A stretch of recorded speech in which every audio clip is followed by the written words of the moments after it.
Senhoras e senhores deputados, boa tarde a todas e a todos. Vamos então dar início aos nossos trabalhos, depois da reunião da parte da manhã. Vamos agora ter uma audiência solicitada pela Denária Portugal e queria, desde já, dar as boas-vindas ao professor Mário Frota, mandatário da Denária, e ao Dr. Paulo Padrão, que é o secretário-geral da mesma entidade. Queria naturalmente agradecer-vos o facto de se dirigirem a esta comissão, dar-lhes as boas-vindas, dizer que é um gosto recebê-los e que é um gosto rever o Sr. Professor Mário Frota. Queria informar que, de acordo com o nosso regimento, a nossa grelha de tempos prevê 10 minutos para uma intervenção inicial, no caso da Denária, podem partilhar o tempo como entenderem. Depois, 3 minutos a cada grupo parlamentar para colocar algumas questões, algumas observações, sendo que a Denária terá o tempo usado por todos os grupos parlamentares, o mesmo tempo no conjunto, para responder, no fim, às questões que forem colocadas. Vamos então, o tempo conta ali, com alguma tolerância, desde que não seja excessiva, mas dentro daquilo que é o bom senso, porque, naturalmente, temos gosto também em que nos façam chegar, com toda a propriedade, aquilo que tem para nos dizer. Assim sendo, daria a palavra, penso que, ao Sr. Secretário-Geral da Denária. É isso, não é? Vai começar. Vai começar. Muito bem, faz favor. Muito obrigado. Boa tarde a todos. Obrigado pela vossa disponibilidade. Cumpre-me aqui fazer uma introdução inicial. Peço desculpa. Vou pedir para ligar o microfone, tem que ficar gravado. E vamos recomeçar para ficar tudo gravado. Faz favor. Boa tarde a todos. Obrigado pela vossa disponibilidade.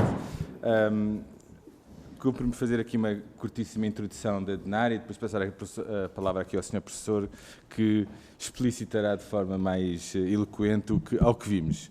A Denária é uma associação sem fins lucrativos que foi criada na esteira do que são associações congêneres já existentes em Espanha, Suécia e Reino Unido, e tem por missão defender o direito ao pagamento em numerário.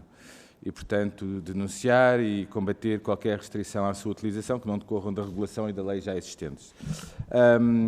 Defendemos que a transição digital, que é algo que, obviamente, consideramos e admitimos como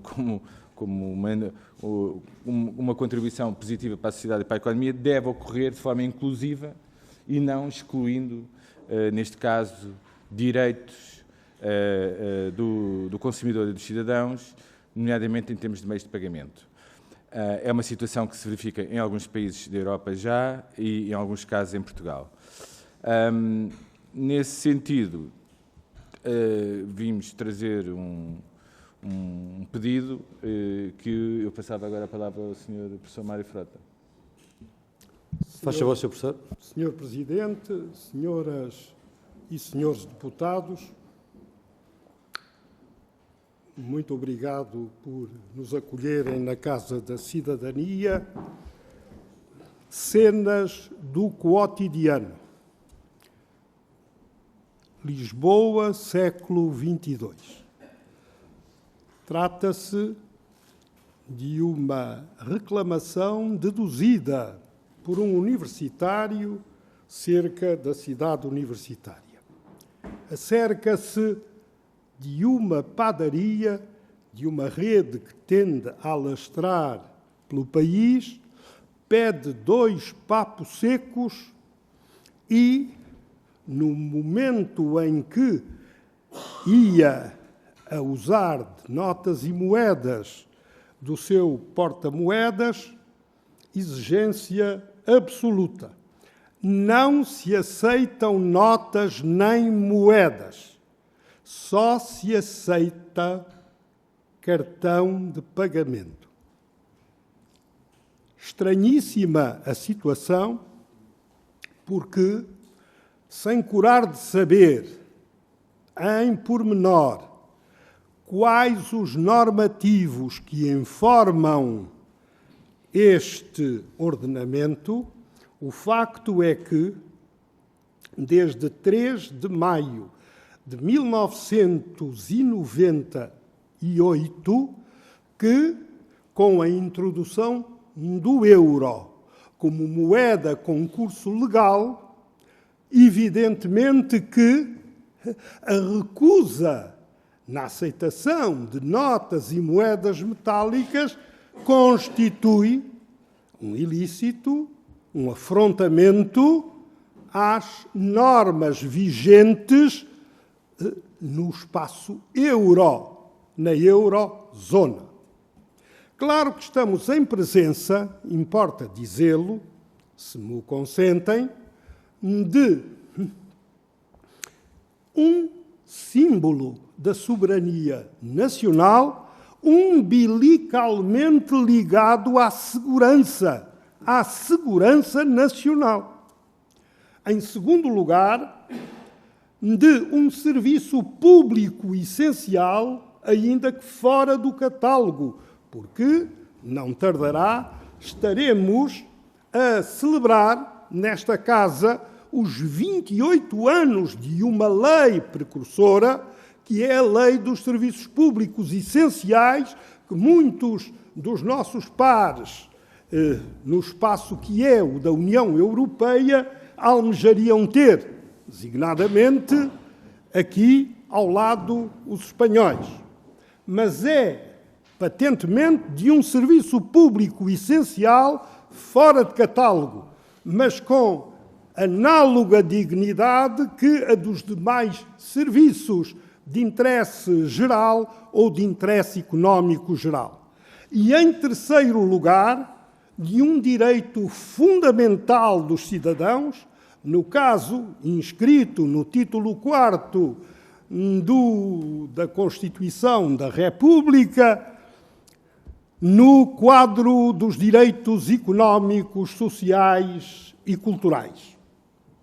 E de que direitos falamos nós, quando tanto se proclama a necessidade de, a cada instante, fazer avultar a natureza reforçada destes direitos, desde logo do direito à proteção dos interesses económicos do consumidor, dada a universalidade da moeda com curso legal e, nesse particular, de um direito que é primordial, que é o da inclusão financeira. Mas, a mais que isso, de um direito à liberdade de escolha dos meios de pagamento. Os consumidores não podem ficar confinados com este assoberbamento do digital aos cartões de débito ou de crédito, sob pena de se operar uma exclusão de efeitos inenarráveis, tendo em vista que cerca de 1/3 dos consumidores portugueses estão numa franja de vulneráveis ou hipervulneráveis com as consequências nefastas daí emergentes. E, além disso, estamos em presença de um valor de refúgio. Vale dizer que, em caso de disrupção dos sistemas, como está a acontecer, curiosamente, neste momento, nos países escandinavos, onde a rarefação do numerário é já uma realidade incontornável, ocorre que, com os sistemas em baixa, os consumidores não têm acesso aos bens mais elementares.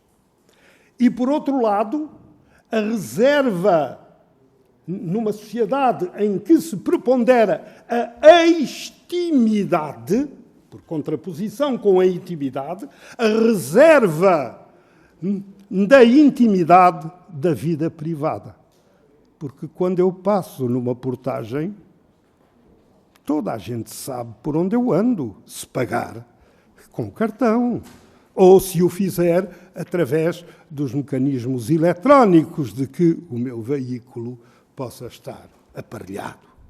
Por conseguinte, senhoras e senhores deputados, senhor Presidente, ao que vimos, e nem vos queremos tomar muito tempo, é que estas normas são normas imperfeitas. Eu podia dedilhar aqui os números do relatório de que devem ter notícia, divulgado a 28 de maio próximo passado pelo Banco de Portugal, em consequência de um levantamento feito, que é de natureza quinquenal, como dizem os brasileiros, e bem, que se reporta a 2022, porque o último foi 2017. E, afinal, o que é que importa aqui? É que todas estas normas, e hoje temos um limite, por virtude de mecanismos anti-corrupção, de branqueamento de capitais, que, a partir de 2017, o pagamento em numerário, para além das extrapolações em matéria de liberdade contratual, porque se houver um acordo eu posso efetivamente pagar, que não em notas e moedas metálicas, mas aqui o que está efetivamente em causa é que não poderei pagar em notas e moedas além de 3.000 euros, mas depois é de uma lei de 2017, de 22 de agosto, não percebo também por que razão é que há aqui uma discriminação positiva em favor dos estrangeiros. Esses sim podem utilizar as notas e moedas metálicas até 10.000 euros, contra o que vigora em Portugal no que tange aos nacionais, que não sejam nem empresários, como diz a lei, nem comerciantes. Por conseguinte, neste particular, ao que vimos, é uma coisa muito simples. Exigir, se nos é lícita a expressão, que esta norma, que é uma norma imperfeita, que não está assistida de coercibilidade, tenha uma sanção, uma coima, que é do nosso sistema de Ordnungswidrigkeit, de modo a que todas estas condutas ilícitas sejam sancionadas, porque de outro modo não são e continuam a não sê-lo neste momento. Isto e só isto. Muito obrigado, dentro do tempo que nos foi consignado. Muito bem, muito obrigado, Sr. Professor Mário Frota. Vamos dar agora início à ronda pelos grupos parlamentares. Tenho a inscrição do Sr. Deputado José Rui Cruz, que começa pelo Partido Socialista. Segue-se depois o grupo parlamentar do PSD, do Chega e do LIVRE, que são os grupos parlamentares que neste momento temos representados. Sr. Deputado José Rui Cruz, faz favor, 3 minutos. Muito obrigado. Queria cumprimentar o Dr. Mário Frota e o Secretário-Geral da Adnária, agradecer-vos as contribuições e as preocupações que nos trazem. De facto, nós vivemos num tempo diferente e estamos a caminhar, de facto, para aquilo que as vossas preocupações apontam.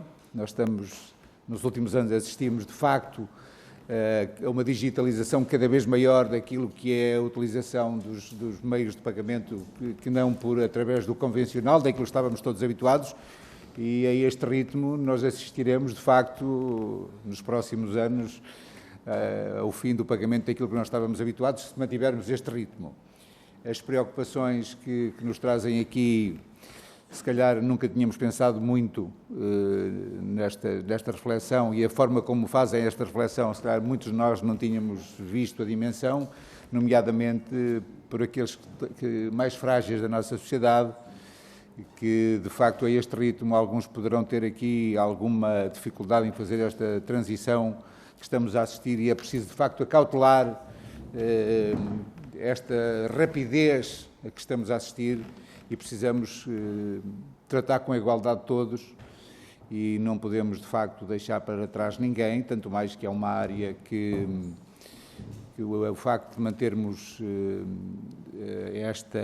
como dizem, esta inclusão financeira acessível a todos não prejudicará aqueles que são os defensores da utilização dos meios digitais, só temos é que não prejudicar aqueles que não tenham acesso, e ao Partido Socialista parece-nos prudente que tenhamos cuidado, e aquelas que são as vossas recomendações, acho que devemos tê-las em conta e analisar bem esta situação, que nem sempre estamos despertos para que, de facto, podem atingir não só aqueles que são mais info-excluídos, mas também aqueles que, por decisão própria, não pretendem aderir às novas tecnologias e aos novos métodos de pagamento, quer por medo, quer por opção pessoal, seja por que motivo for. E, portanto, em nome do Partido Socialista, agradecer o vosso contributo e dizer-vos que tomámos em boa nota e agradecer-vos os contributos que nos trouxeram. Muito obrigado. Muito obrigado, Sr. Deputado. É a vez do Grupo Parlamentar do PSD. Sr. Deputado João Vale Azevedo, faz favor, 3 minutos. Muito obrigado pela presença e pelo contributo.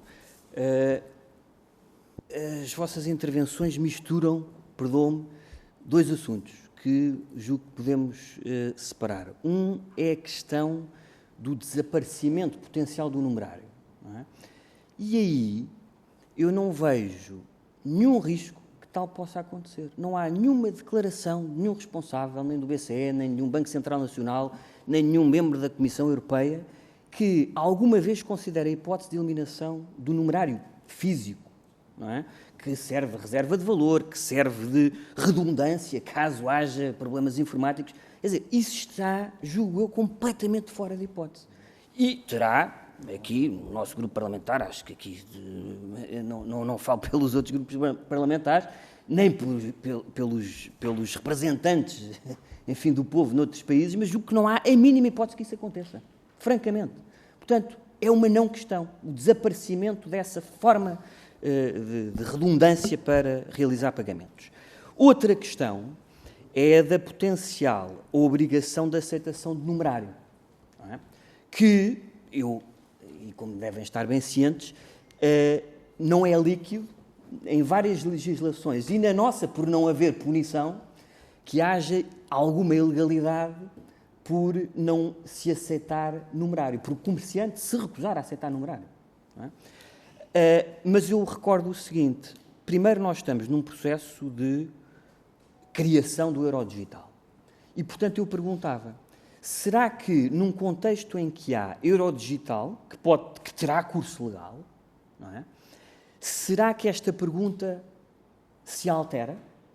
Ou seja, se obrigarmos os comerciantes a aceitarem pelo menos uma forma de pagamento em euros, numerário ou euro digital, ainda é de obrigar os comerciantes a aceitarem o euro sob a forma física? É uma pergunta honesta. Eu não tenho, com franqueza, eu não tenho ainda resposta. Porque, naturalmente, o euro digital, e isso também já foi assegurado, será desenhado de forma inclusiva, de forma a não excluir ninguém, as pessoas mais idosas, por exemplo, não é? Que terão a mesma dificuldade, teoricamente, em arranjar numerário, com um cartão bancário, ainda ao multibanco, não é? Ou, que terão com o carregamento de um cartão de euro digital. Portanto, é difícil argumentar neste contexto, mas é nesse contexto que haja necessidade de promover esta obrigatoriedade. Mas eu deixo a pergunta, se isto muda alguma coisa. Até lá, eu recordo que nós estamos a discutir um regulamento europeu relativo ao curso legal das notas de moedas em euros, em que estas discussões estão exatamente em cima da mesa. E não competerá, trata-se de um regulamento, não competerá às autoridades nacionais ir muito além, ou só poderão atuar no âmbito deste regulamento, que pode ter até especificidades nacionais, não é? Que poderão obrigar, enfim, conforme as preferências nacionais. Mas a pergunta eu deixaria, obrigado, Sr. Presidente, termino, é se o euro digital em introdução, medida e introduzida de forma inclusiva, se muda esta questão ou não. Porque à primeira, sinceramente, acho que não há qualquer risco. Muito obrigado, Sr. Deputado. Cabe agora a vez ao Grupo Parlamentar do Chega. Sr. Deputado Filipe Melo, faz favor, 3 minutos. Muito obrigado, Sr. Presidente. Cumprimento as senhoras e os senhores deputados. Cumprimento especial ao Dr. Mário Frota e a quem o acompanha. Muito obrigado por terem vindo trazer um assunto que, para nós, é da máxima importância e temos sido, até agora, o único partido a defender com bastante veemência o que aqui nos trazem. Porque entendemos que está aqui em causa uma questão de direitos, liberdades e garantias do cidadão, que com esta alteração possível vão pôr em prática, naturalmente, os direitos das pessoas mais velhas, menos formadas, que não sabem, não querem, nunca tiveram outros meios de pagamento a não ser o papel moeda. E, como tal, nós defendemos de uma forma bastante vincada a permanência e a obrigatoriedade dos espaços comerciais aceitarem essa forma de pagamento. Por um motivo muito simples. Se os Estados querem garantir de uma certa forma que se evite a fuga aos impostos, mesmo numa transação comum, como é o caso de um simples café, devem, sim, fazer cumprir e observar as práticas dos comerciantes e não dos compradores. Isso é o primeiro ponto. Segundo ponto, ouvi também o Sr. Deputado do PSD, Vale Azevedo, dizer que as autoridades nacionais pouco podem fazer. Bem, aí já nos remete para outro campo, que é a questão da soberania nacional. Nós acedemos ao federalismo europeu e, como tal, eles mandam em nós e as autoridades portuguesas servem de faz de conta. E é isto que é urgente terminar já no próximo domingo, dia 9, se assim os portugueses o entenderem. Essa questão vai muito mais além do que é uma diretiva ou um normativo europeu. É uma questão que põe em causa a dignidade, os direitos dos portugueses e qualquer Estado de Direito que se preze, mesmo pertencendo ao espaço da União Europeia, não pode, não deve, não pode tolerar ataques destes a uma classe, como já referi, que são os mais idosos, que não podem padecer nem ver alteradas as suas práticas e a sua forma de viver ao fim de 70, 80 ou 90 anos. Portanto, saúdo, termino com uma saudação à vossa associação, ao vosso movimento e continuem a defender essa causa que tem aqui um aliado. Muito obrigado. Muito obrigado, Sr. Deputado. É a vez do Grupo Parlamentar do Livre. Sra. Deputada Isabel Lopes, faz favor, 3 minutos. Muito obrigada, Sr. Presidente. Muito boa tarde e muito bem-vindos. Obrigado pelo assunto que nos trazem aqui.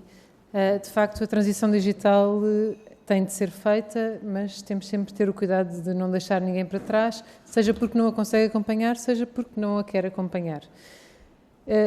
Temos de nos lembrar que em Portugal ainda há muitas pessoas, e haverá sempre pessoas que não têm sequer conta bancária, e, portanto, nós temos sempre de dar a possibilidade a que as pessoas consigam fazer a sua vida e não serem discriminadas por não terem acesso à conta bancária e por não terem conta bancária. E isso é verdade também, não só no comércio, mas também nas próprias transferências, por exemplo, do Estado.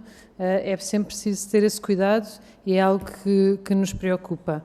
E, por isso, este tema que nos trazem de haver sempre uma opção de pagamento em numerário, em dinheiro vivo, é muito importante para nós. Não tenho assim grandes perguntas, até porque eu vou fazer esta intervenção e depois terei de me ausentar, mas gostava de perceber com o trabalho que têm feito com as associações parceiras nos outros países, porque isto de facto é um assunto que tem de ser tratado também a nível mundial, não é só a nível português, e portanto que trabalho é que têm feito em conjunto com as outras associações similares à Denária. Obrigada. Muito obrigado, Sra. Deputada.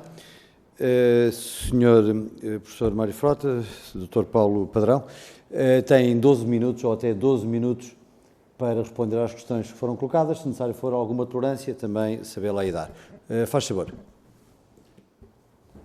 Senhor Presidente, senhoras e senhores deputados, congratulamo-nos com a posição que o Partido Socialista, nesta comissão, assume perante circunstâncias que são dramáticas num país em que pessoas esmagadas entre os limiares da miséria e da pobreza se acentuam e nem quero arriscar números porque isto bem nos envergonha. E, porquanto, há indispensabilidade, efetivamente, de, a estas normas imperfeitas, e não nos esqueçamos que a omissão do legislador português remonta a 3 de maio de 1998, numa altura em que os quadros sancionatórios eram deixados ao livre albedrio dos Estados,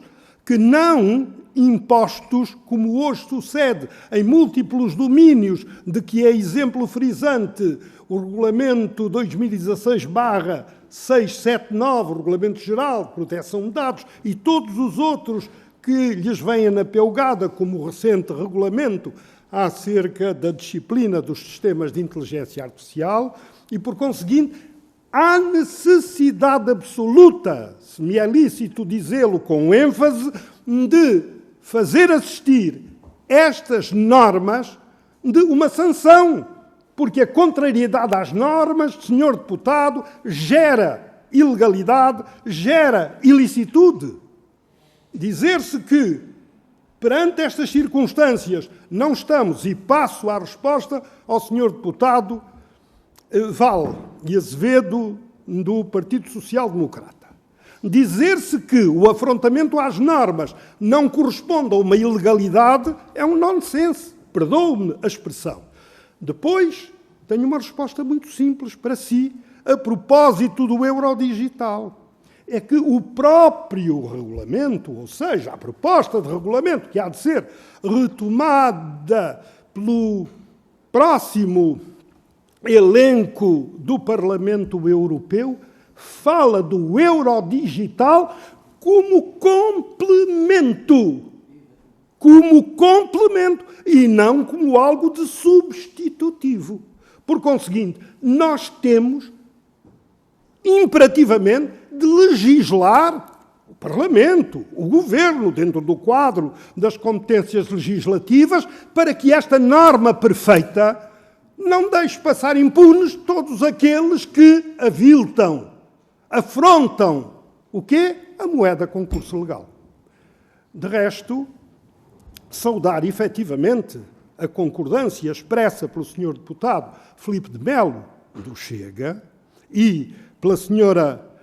Deputada Isabel Lopes, do LIVRE, independentemente do que o Dr. Paulo Padrão, secretário-geral da Denária, possa querer, no tempo complementar, dizer, porque é preciso ser-se incisivo, na realidade, não estamos perante uma não questão. Nem houve aqui confusão de nossa parte em definir, de forma criteriosa, dois planos. Nós não estamos perturbados com o avantajamento do digital sobre o numerário. Os últimos dados dão que 52,02% do numerário continua em circulação, contra 38,1% dos cartões de débito e 2,04% dos cartões de crédito. Isto será uma tendência natural que se exacerbou face ao acelerar da sociedade digital em razão da pandemia, do confinamento, da clausura, da prisão domiciliária a que todos fomos sujeitos. Portanto, meus senhores, o numerário, eu até dizia num artigo que se vos distribuirá e que vem esta semana em alguns jornais, pelo menos em 50 jornais regionais, a morte do numerário, parafraseando Mark Twain, a morte do numerário foi naturalmente, a notícia da morte foi naturalmente exagerada, porque na realidade não é disso que tememos. Queremos é que ninguém fique sem possibilidade de pagar, porque também os serviços mínimos bancários, como originalidade nossa, foram introduzidos e nós temos, com efeito, números residuais de pessoas que a eles aderiram por insuscetibilidade de acesso ou por ausência de informação. Também a tarifa social da internet deveria atingir 800 mil famílias, vale dizer 2,4 milhões de cidadãos, e não atingiu 800 famílias até agora. 800 pessoas até agora. Portanto, minhas senhoras e meus senhores, no que me toca, estão postas, e permitam-me que me penitencie por este tom, mas esta é a Casa da Cidadania. Muito obrigado. Muito obrigado, Sr. Professor. O tom é perfeitamente adequado. Esta é a Casa da Palavra, por isso chama Parlamento. Muito bem. Sr. Doutor, faz favor. Só para dar resposta à questão que a Sra. Deputada colocou, nós temos, nesta altura, já em curso, enfim, nós temos uma associação relativamente recente, temos 6 meses de vida, cerca disso. Já realizámos, no entanto, uma conferência e iniciámos, a semana passada, um ciclo de debates. Temos uma articulação muito estreita com a Denária Espanha, que é a única que tem o mesmo nome que nós, e com quem trocamos informação com frequência e com regularidade, e com quem iremos estabelecer um plano de intervenção pública comum, que passará eventualmente até é uma curiosidade, pela criação do Dia do Numerário Ibérico.